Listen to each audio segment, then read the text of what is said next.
The Foreign Contribution Regulation Act 2010 is considered a milestone in the saga of lawmaking in India. The historic law was a step towards purposefully regulating the acceptance and utilization of donations from the foreign sources or the foreign hospitality by certain individuals or associations or companies. The Act was passed in the Lok Sabha on 21st of September 2010 and in the Rajya Sabha on 23rd of September 2010. The Act received the assent of the President on 26th of September 2010 and it came into force on 1st of May 2011.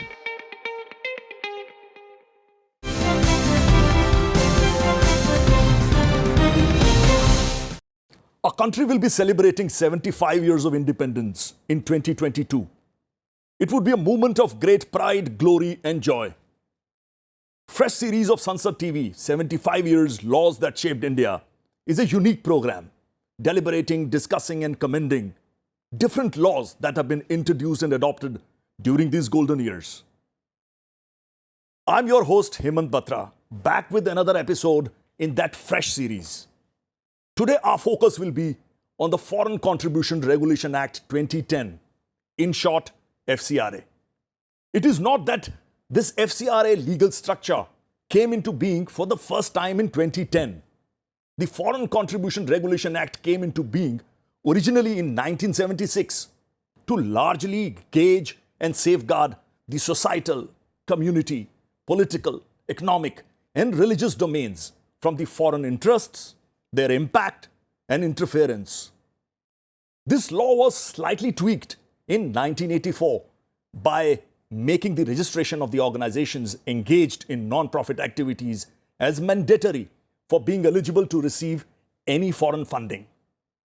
Then came the year 2010, which turned out to be historically significant in respect of the regime of the FCRA. The 1976 Act was repealed and substituted by the robust law, the Foreign Contribution Regulation Act 2010.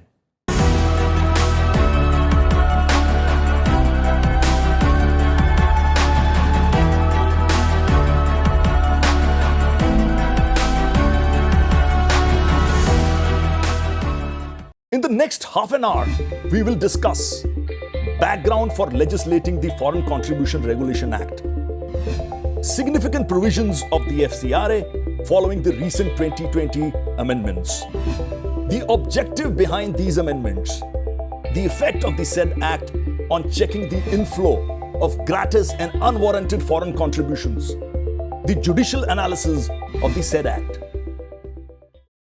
To talk on this momentous and historic law, we have with us a distinguished panel of guests. We have with us Vikas Singh, one of the leading lawyers and arguing counsels in the country. He's a senior advocate, former Additional Solicitor General of India, and currently he is president of the prestigious Supreme Court Bar Association. We also have with us Shardul Shroff, India's leading corporate, commercial and economic lawyer. Shardul is executive chairman of Shardul Amarchand Mangaldas, a renowned corporate law firm in India and around.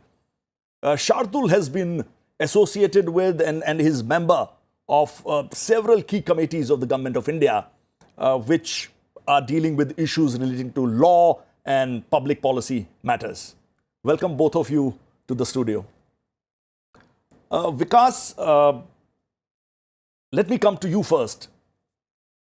FCRA, has been in existence for more than 4 decades now, in different shapes and forms. What were the objectives behind this legislation? I mean, if you could enlighten our viewers on the same. So, the whole purpose of having a law of this kind is basically to ensure that if foreign money comes in, it is not misused. Now, for the economy of any country, foreign money normally is always welcome.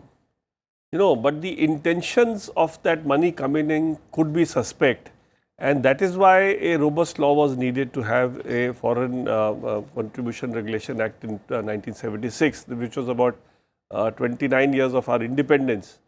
So we realized that there could be foreign countries who would be interested in pumping in money in India for oblique purposes, to destabilize the country or to use it to for agitations which would be anti-national, or to do something which would not be in the interest of this nation. So the whole purpose of bringing in this law was to ensure that whenever this money comes, firstly, the entity which gets that money should be registered, and secondly, its utilization should be known, and thirdly, if there is any diversion of that money, there should be some mechanism to ensure that that diversion does not happen. So the idea basically was that though foreign money is welcome, but it has to be for the right purpose. Vikas, very well explained. So basically, national interest, integrity, sovereignty and security of the nation was of paramount significance when this law was brought into existence. Shardul, coming to you now, this whole law is about foreign contributions. Yes, it's about foreign hospitality as well. We will touch upon that as well later.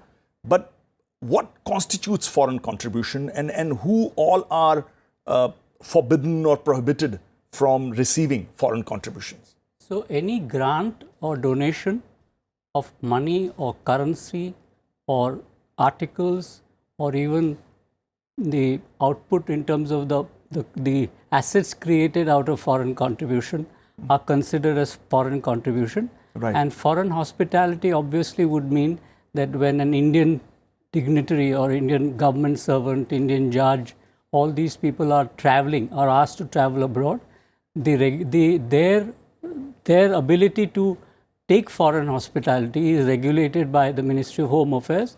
They have to apply 2 weeks in advance, take prior permission before they make that trip or avail of the hospitality. Right. So the objection, as Vikasji explained, object of the statute was to ensure probity of life, government life or public life, so that foreign contribution is not used to arm twist any person in authority and distort the manner in which Indian law or Indian occasions where the law has to be enforced, they are not really perverted or they are not put off course.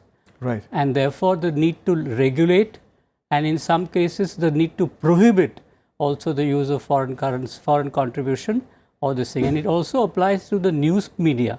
Right. So besides applying to public sector and government sector and judges, members of the legislature, it also applies to the news media, because that is a very powerful tool or medium by which you can distort public views in India. Vikas, Section 5 of FCRA gives wide powers to government to declare organizations which are not political parties,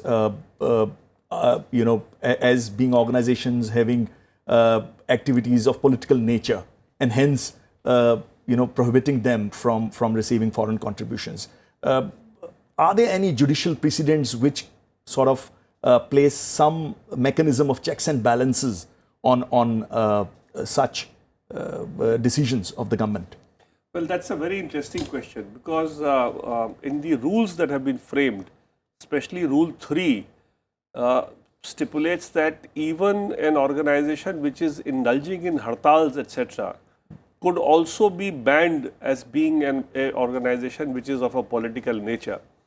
So a matter came to the Supreme Court in the case of Indian Social Action Forum in 2020, where a division bench of the Supreme Court held that merely because an organization is indulging in hartals or even agitations, that by itself cannot be a basis to ban that organization from taking foreign money by saying that it's an organization of a political nature.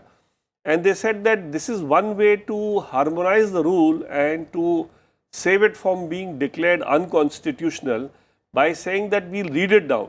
Right. Read down the rule and say that this rule will not include organizations which are indulging in agitations and taking up social issues, provided they are not directly interconnected with some political entities in the country. So that was a huge safeguard which the Supreme Court has given by reading down the rule rather than quashing the rule. Because connecting your answer to another question, has there been any occasion or sort of any case where the constitutionality of FCRA or any of its provisions was taken to the court, and you know, if there are any such cases, what were the decisions? So this was one which I just mentioned. This is Right. that Indian Social Action Forum. Right. The other case which I argued in the Delhi High Court was where I am also a trustee in a Sai Kripa Society of Greater Noida. Right. Now, during the pandemic, Hemant, you will recall that there was a huge shortage of oxygen concentrators and Right. equipment which are required for you know, dealing with this pandemic. So in that time, there was an occasion for foreign contribution to come in the form of concentrators, bulk concentrators being imported by the society. Now the problem in this act was that in the 2010 Act, under Section 7, now you can't transfer anything which is given to a particular organization Absolutely, to any yes. other organization. Right. So, Yeah. so that was when I argued the matter, we found out a midway.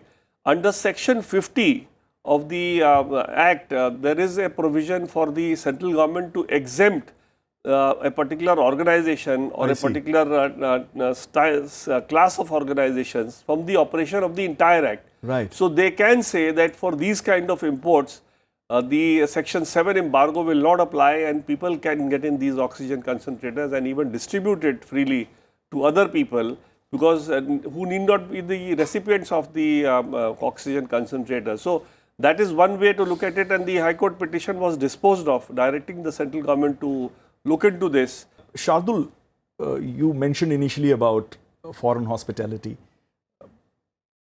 Tell me, how does the government ensure its compliance?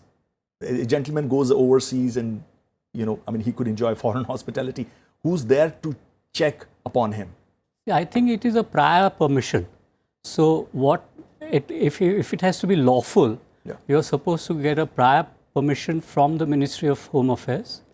And for those who don't take the approval, the breach of the law could result in an imprisonment up to 5 years. Right. So people who are going out to receive hospitality don't want to run the risk of imprisonment. Right. And whilst yes, these kind of individual activities may escape Yes. attention, nobody will consciously want to amend or to rather breach the law. Right. For a small infraction, you will land up in jail, Yeah. which is not just worth it. So basically, you know, it is more of a self-imposed code of conduct or self-imposed mechanism of discipline.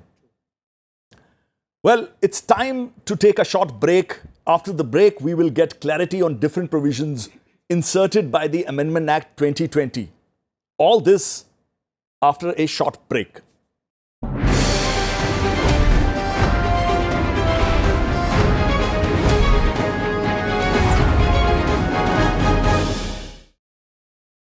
Welcome back after the break.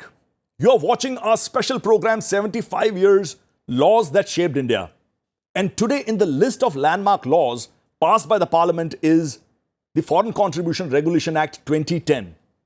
Some key amendments were brought about to FCRA 2010 through the Foreign Contribution Regulation Amendment Act 2020.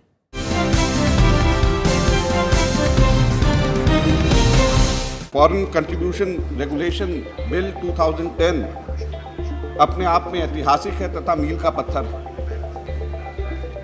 ऐतिहासिक इसलिए कि इस bill से पूर्व जो कानून था वो 1976 में पारित हुआ था और 1976 का वो कानून था जो अभी तक लागू हो रहा है। इस बिल के माध्यम से वही सिद्ध करना चाहते हैं। एक है अव्यापारेषु व्यापारं यो नरः कर्तुमिच्छति स एव निधनं याति किलोत्पाटी वानरः। एक संक्षिप्त जांच के बाद ऐसे गैर सरकारी संगठन के बैंक खाते को फ्रीज करने के लिए केंद्र सरकार को सक्षम बनाने के लिए धारा 11(2) के तहत एक संशोधन प्रस्तावित है। India is at once a recipient and donor.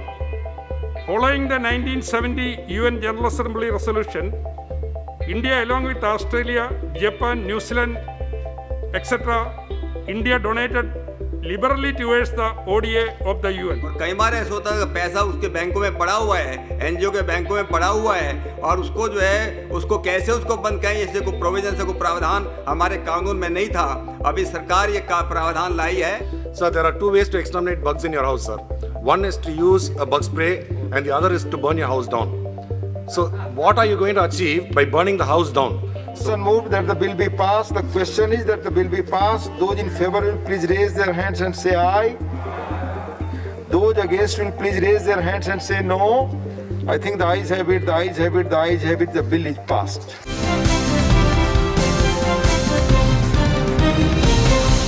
Section 3 of the FCRA now adds public servants to the list of persons prohibited from accepting foreign contributions.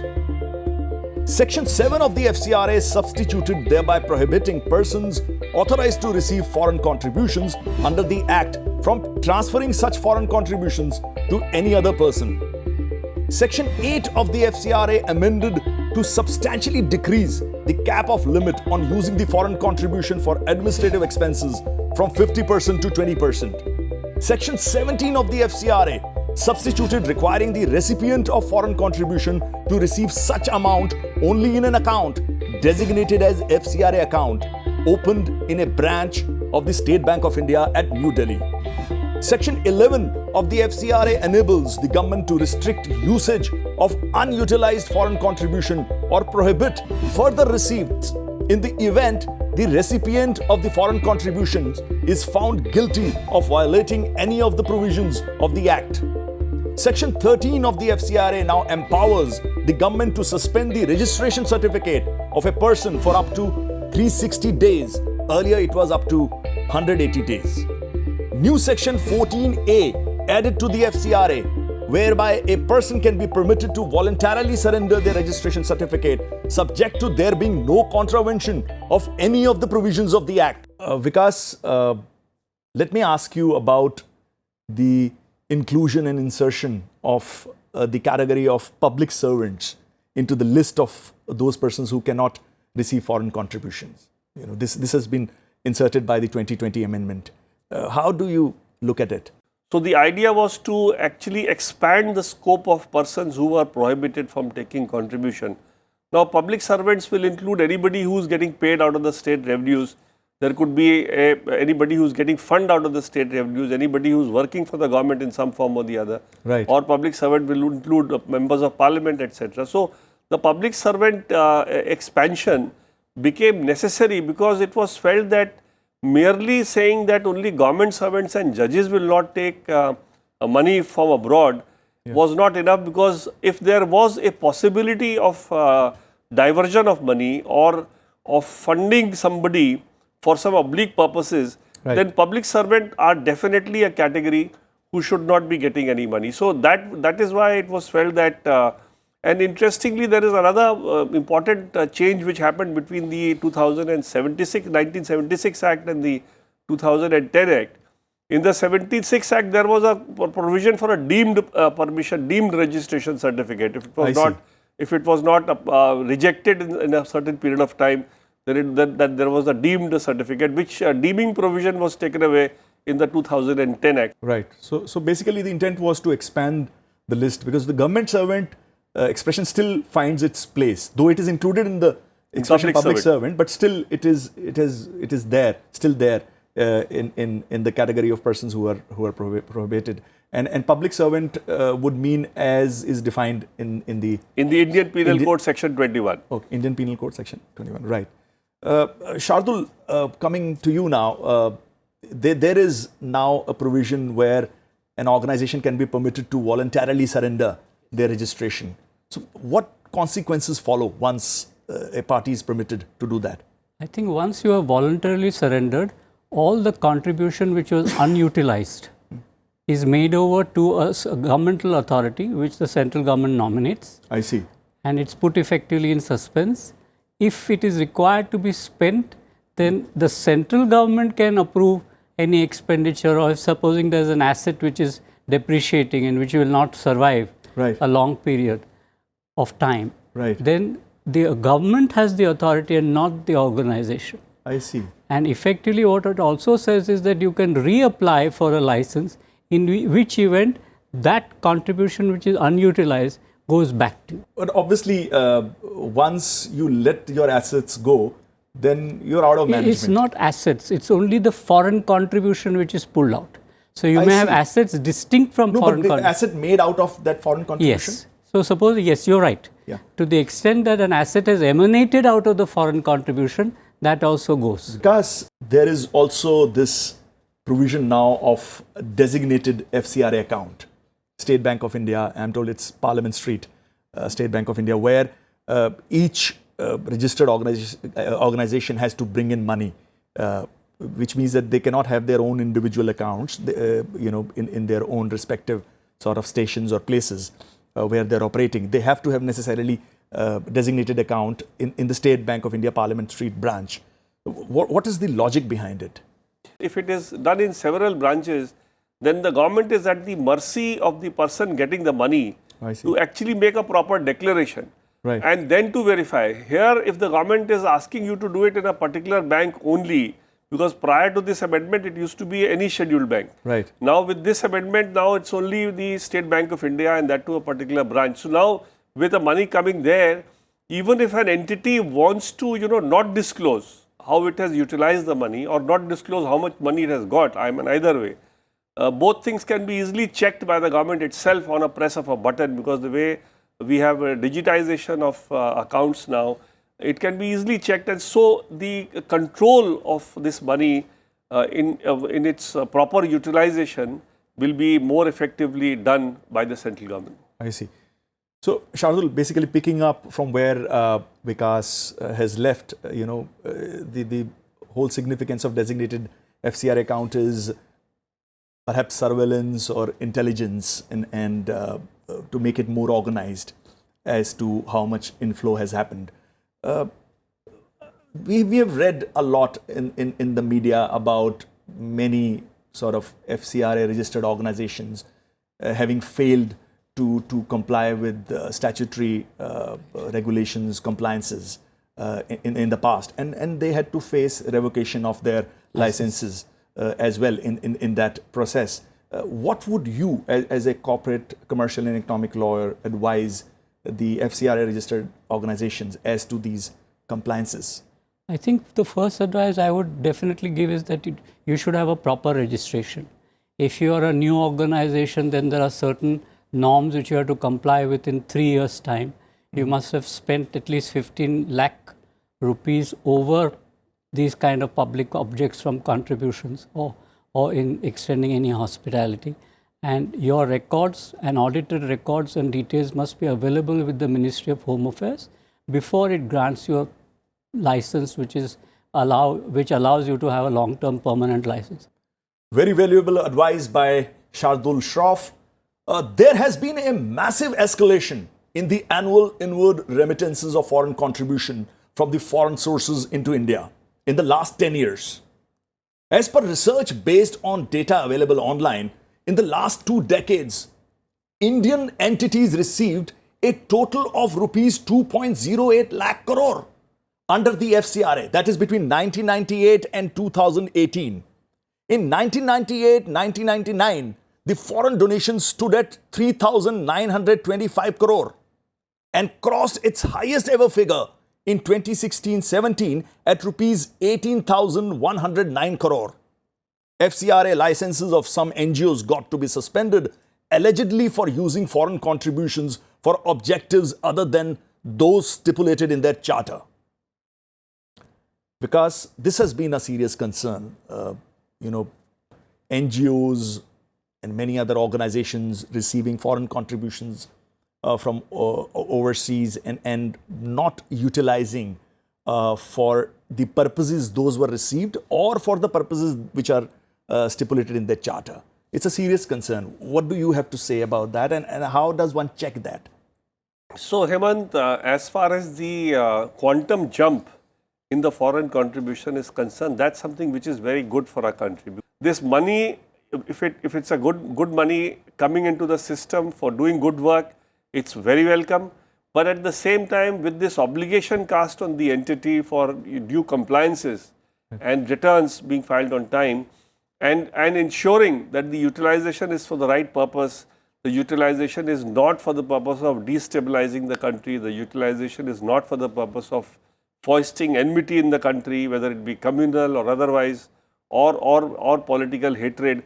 I think it's very welcome. So the increase of money, very welcome. Right use, for the correct use, is to be complied with, and very rightly Shardul pointed out, you have to be very particular of filing your returns on time. Nobody is above the law, no matter how charitable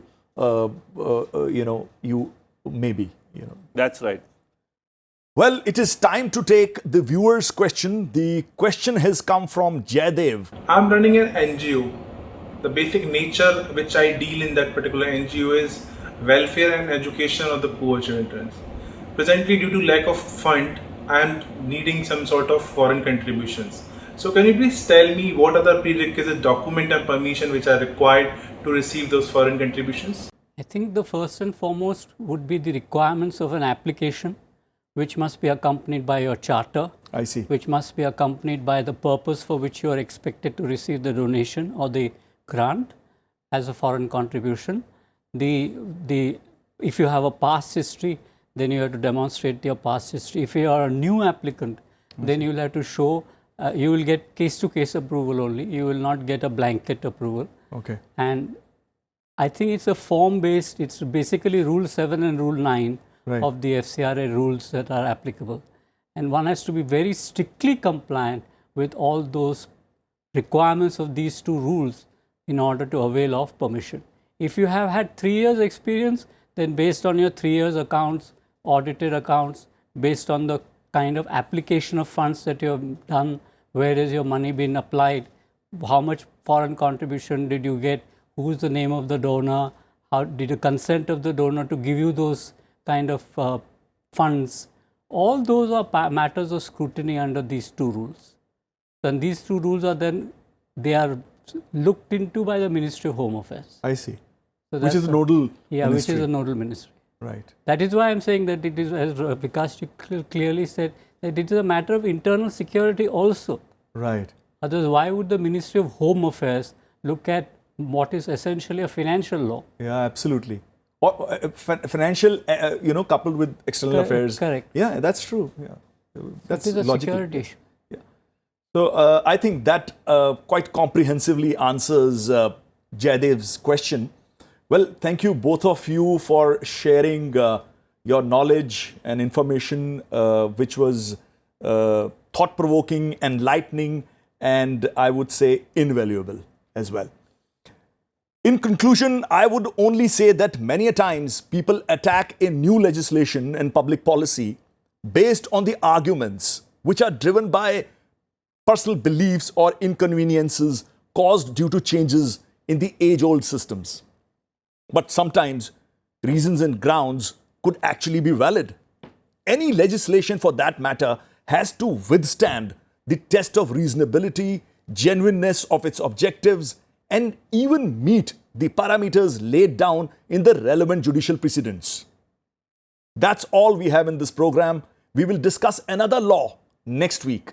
Next week, watch the Prevention of Cruelty to Animals Act 1960 and the Wildlife Protection Act 1972.